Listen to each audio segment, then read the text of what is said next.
সবাইকে স্বাগত জানাচ্ছি একটি নতুন ভিডিওতে। আমি রূপন দত্ত। আজ আপনাদেরকে যে ভিডিওটি দেখাবো সেই ভিডিওটি হচ্ছে আকাশে মেঘের সাথে কিছুটা সময় কিভাবে কাটালাম।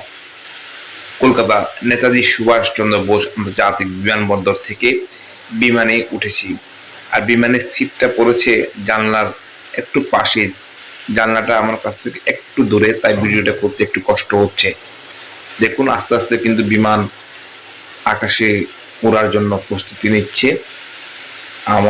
আমি যেহেতু একটু অসুস্থ, তাই এই ভিডিওটা করতে একটু হাত কাঁপছে। এখনো কিন্তু আমরা ল্যান্ডে আছি। আস্তে আস্তে করে বিমান উঠছে উপরে, এবং সেই সাথে কিন্তু বিমান আকাশে উঠে গেল। আমরা এখন আকাশে যে মেঘ, সেই মেঘগুলো আপনাদেরকে দেখানোর চেষ্টা করছি।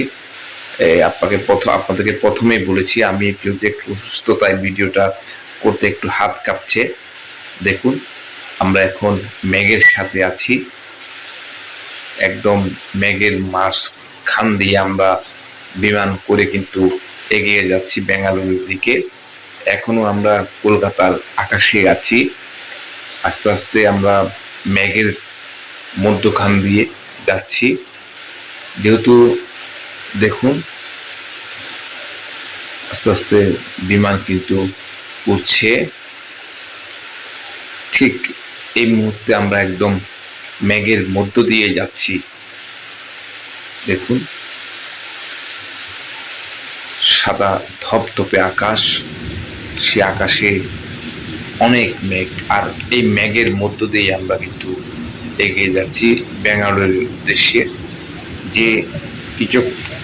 যে কিছুক্ষণ এখানে আমরা বিমানে ছিলাম, সে আকাশে দেখুন শুধু মেঘ আর মেঘ, শুধু মেঘ আর মেঘ।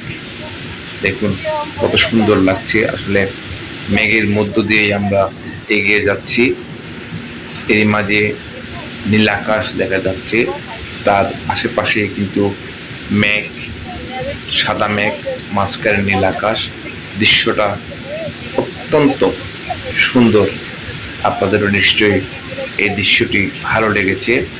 আকাশ একদম ধবধবে পরিষ্কার, নীল আকাশের মাঝে সাদা মেঘের বেলা।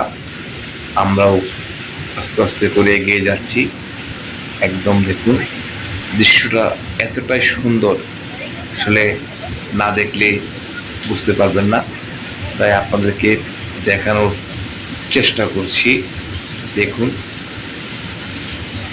আকাশ, নীল আকাশ, আর তার মাঝে মেঘের আনাগোনা। এখন সম্পূর্ণ মেঘের মধ্য দিয়ে কিন্তু আমরা যাচ্ছি। দেখুন, সম্পূর্ণ মেঘ। ভিডিওটা দেখলেই আপনারা বুঝতে পারছেন, একদম মেঘের মধ্য দিয়ে কিন্তু আমরা এগিয়ে যাচ্ছি। তো বিমানে আসলে অনেকক্ষণ ছিলাম, প্রায় আড়াই ঘন্টা, প্রায় 1.5 ঘন্টার মতো এই মেঘের মধ্যে ছিলাম। তো ভিডিওটা আজ এই পর্যন্ত। সবাই ভালো থাকবেন, সুস্থ থাকবেন। ধন্যবাদ সকলকে।